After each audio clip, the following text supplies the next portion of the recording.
Hello everyone. Hope you enjoyed that meditation. So this is class 5. We're more than half.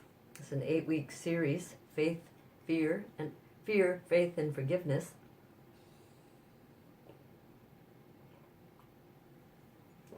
And we are in the middle. We're in faith. And I wanted to remind you, Friday, I think, or maybe it was Thursday, I guess Thursday, was a national prayer day. And so, of course, we made prayers here at the Christine Center. I attend their morning prayers and meditation in their chapel.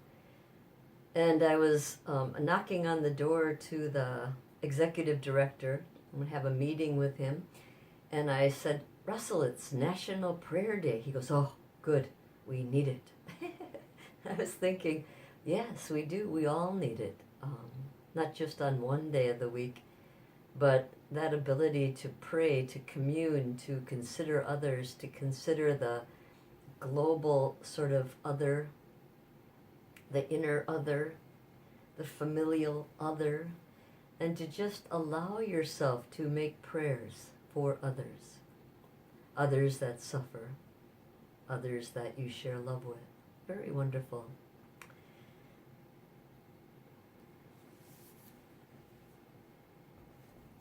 I wanted to begin this class by asking you to jot down on a piece of paper, if you will,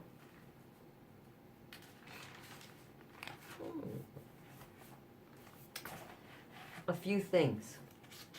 So the first thing I'd like you to jot down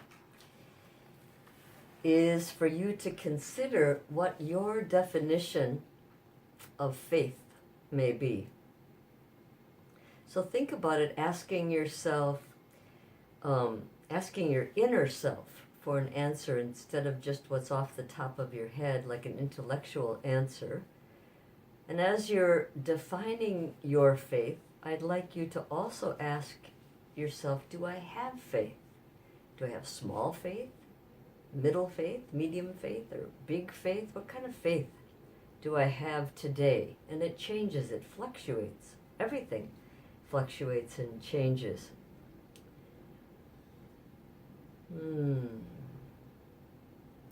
So you might do this by either pausing the video and jotting down or remembering. So I recommend pausing because then you won't forget, but you can also remember and jot this down later.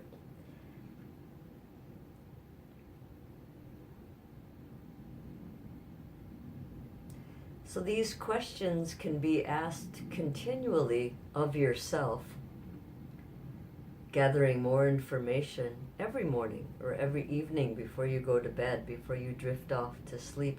And I invite this inquiry into qualifying or understanding or having a relationship with your own faith. The answers, like I said, will shift and flow, and it's good to notice that. You may wake up one morning and feel like you have no faith whatsoever, or there might be a time in your life where you had very, very little faith. And you might be jotting down when were the times you had, and recognize the strength of your faith, and then where your faith is right now, or the other way around.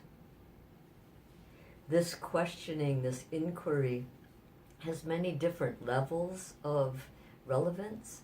So don't underestimate the power of inquiry and the ability to open us up to understanding ourselves and others to a greater degree.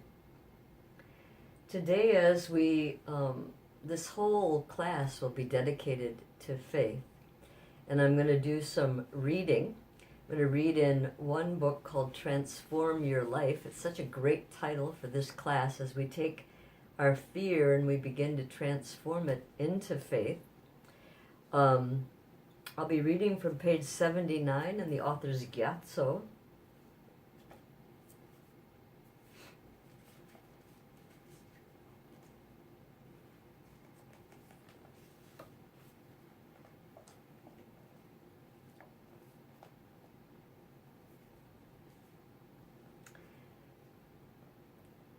We need to create virtuous or positive actions because these are the root of our future happiness. We need to abandon non-virtuous or negative actions because these are the root of future suffering. And we need to control our delusions because these are the root of contaminated rebirth. We can do all of this by sincerely engaging in the following practices of faith. Faith is the root of all virtuous qualities and spiritual realizations. In particular, our ability to enter the spiritual path depends upon our having the faith that believes that spiritual path will directly protect us from suffering and fear. A great yogi and Sapa said that all spiritual experiences, great and small, depend upon faith. All realizations, all understanding, both great and small, depend upon our faith. Since faith is the root of all attainments, it should be our main practice. So when we stop there and we think, practice, is faith a practice? What does it mean by being a practice? When I pause and I think, how is faith a practice? I think, and my answer, there are a variety of answers, but I think when I enter into prayer or I enter into meditation, if I consciously remind myself to bring up faith, confidence, if I do that first before my meditation can be then supported by my faith, rooted in my faith. It appears to me, faith is confidence. It appears like confidence, belief that this practice is important. This practice will bring positive result. This practice that I'm going to engage in, my meditation practice, is true to my heart. What do I have faith in? So if I'm bringing up faith as a preliminary to my practice, what do I have faith in? What do you have faith in? So when we're answering that question, the very first answer that comes to mind is, I have faith in my teachers. The teachers that I've had in this life, all the way back to Buddha, because it is a lineage. I hold a lineage of teachings. I go all the way back to Buddha. So I have faith in Buddha. I have faith in my teachers themselves. I have faith in my Sangha, in others that also practice faith. I have faith in them. I have faith in the Dharma. I have ever-growing faith in the Dharma. At first, very little faith, and then over time, my faith has grown in the Dharma. The Dharma being those things that were taught that are truths, like the dependent relationship of all things. I have strong faith in that, to look for that. I also have faith in myself. So I have faith in Buddha, I have faith in Sangha, I have faith in Dharma, and I have faith in myself. I know that I will do the best I can today. I have faith that my Buddha nature is available.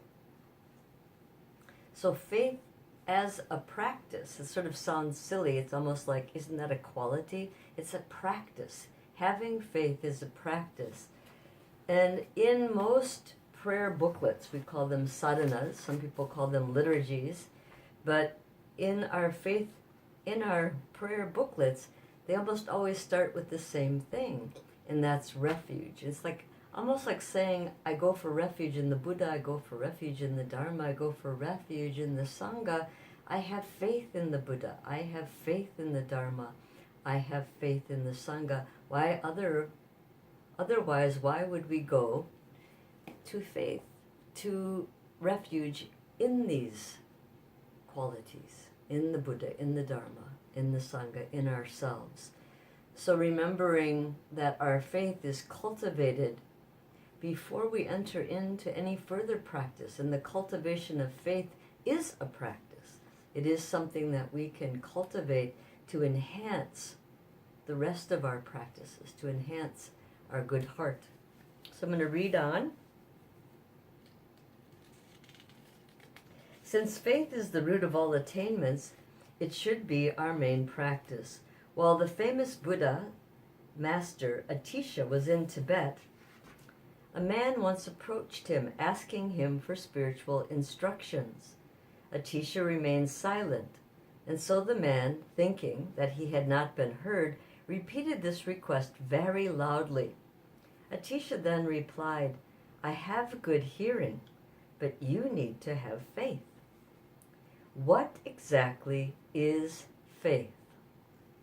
Faith is a naturally virtuous mind that functions mainly to oppose the perception of faults in the perceived object, to oppose the perceptions of faults in others or things, but faith, its function is to oppose fault finding.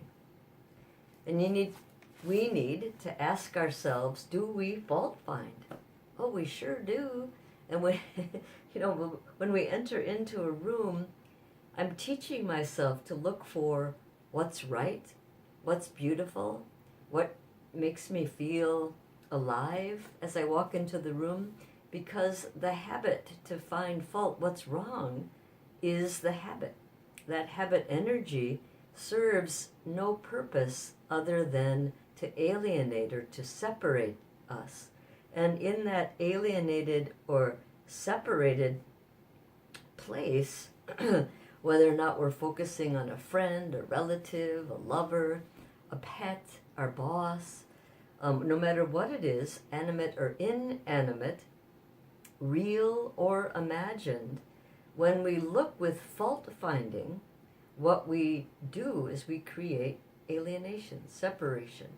We create from that alienation and that separation, we kindle our fear.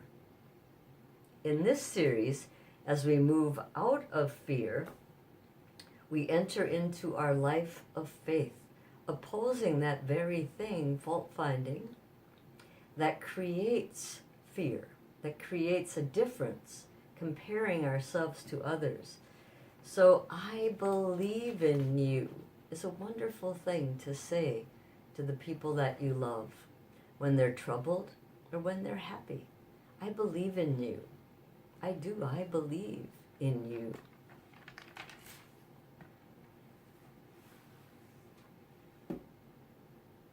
And that's not to say that when we say, I believe in you, that we're perfect, because we're not perfect. You don't have to be perfect. But I believe in all people, including my own essence, that essence to do the very best you can, and that Buddha nature, that loving, kind, compassionate, wise essence, as we feed it, can grow. And so I want to feed it. I want to believe in you. I want to see your good qualities. So this perception then leads to connection. It also can serve as an invitation to enhance those own good qualities that others feel in themselves because someone believes in them. So we're all doing the very best we can. So I'm going to continue to read on page 80.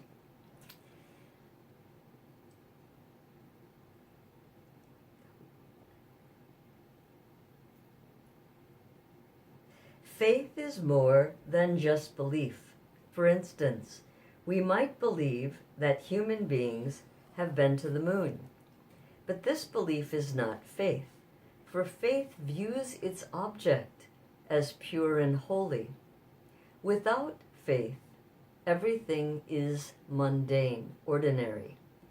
We are blind to anything beyond the ordinary and imperfect world we normally inhabit, and we cannot even imagine that pure, faultless beings, worlds, or states of mind exist.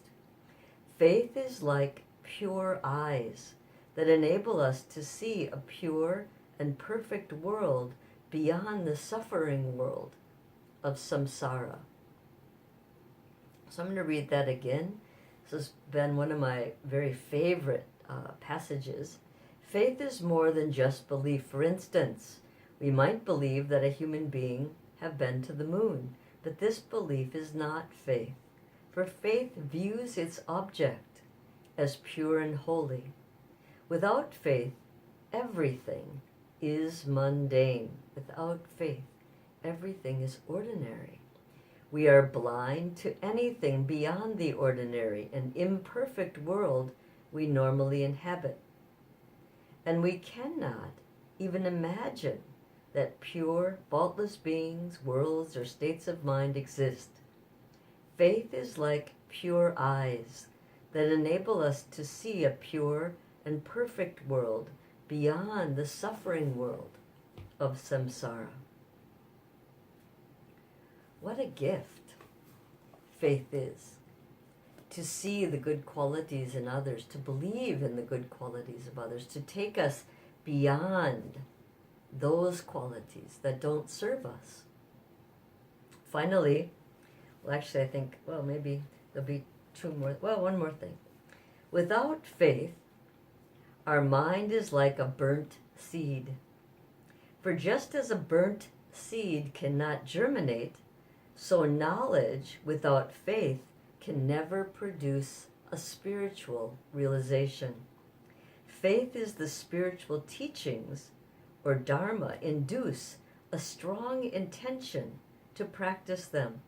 Faith in spiritual teachings or in the dharma, that faith itself, induces a strong intention, a want to practice them.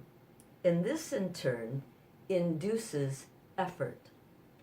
So what we're saying there, and I want to point this out, is that dependent relationship. So faith in spiritual beings, in the Dharma itself, spiritual teachings, faith in those things induces an intention to practice them. So you have the mental intention, and that in turn induces effort, physical or verbal accomplishment of that initial spiritual teaching or dharma. So with effort, we can accomplish anything. With effort, joyful effort, with effort, we can accomplish anything.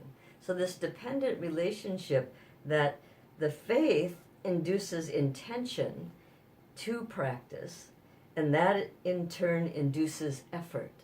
To see this sort of dependent relationship unfolding, we understand the next sentence: faith is essential.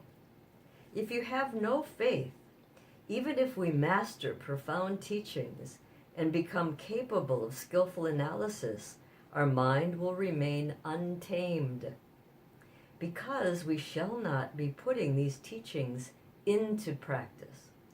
So you've heard this time and time again. The teachings may be wonderful, but they encourage you. Whatever the little tidbit you take away, you take that away to practice in your life, to see what impact or what change this particular tidbit, this particular teaching can have on your life.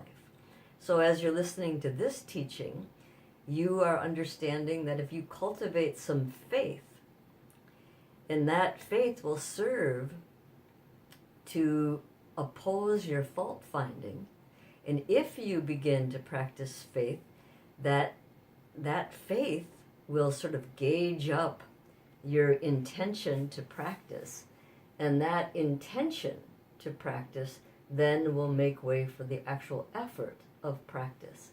So please think deeply about these dependent relationships. Faith is essential. No matter how well we understand spiritual teachings on an intellectual level, if we have no faith, this will never help us to reduce our problems of anger or other delusions. Let's see if there's anything else I want to say. No, we're going to stop there. So faith is a naturally virtuous mind. Its function is to oppose fault-finding. Fault-finding is one of the components in our thinking, almost a habit energy, that creates alienation, division, separation, fear. So if we begin to explore faith, faith is a practice. Asking yourself, what does faith mean? Do I have faith? Do I have faith in others? Do I have faith in myself? Do I have faith in the teachings? And maybe jotting down, like writing a few sentences, a paragraph about your own faith, and just sort of putting it on paper. Doesn't necessarily make it other than it is, but it does give it some place to sit. So I encourage you, please